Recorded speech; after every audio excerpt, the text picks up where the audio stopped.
in the efficacy-evaluable patients, so the clinical T2, T4, and 0M0 patients, the pathological complete response with the combination therapy of TAR-200 and Cetrelimab was 42%, with a rate of pathological major response or downstaging to non-muscle-invasive disease that rise to 60%. In patients treated with Cetrelimab, these numbers were 23% and 36%, so a bit lower.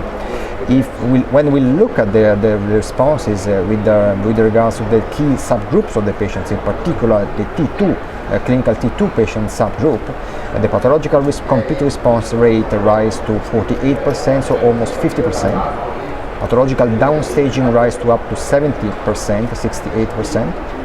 The results were quite promising and seem to be consistent regardless of the completeness of previous TURBT, meaning patients starting treatment having a visible residual disease post-resection at the time of starting therapy benefited the same as patients with a completely resected disease at the previous TURBT. Importantly, there was an association between TAR-200 exposure of patients and pathological complete response. Those patients were the majority actually whom were able to complete the 4 courses of TAR-200 therapy benefited with the pathological complete response that rise up to 50%, very high rate of pathological major responses, meaning that the learning curve is necessary from the urology side in order to optimize the management of TAR-200 with the aim of rising and getting the best from the combination therapy. Lastly, the combination was safe. The rate of treatment-related adverse events was quite well manageable.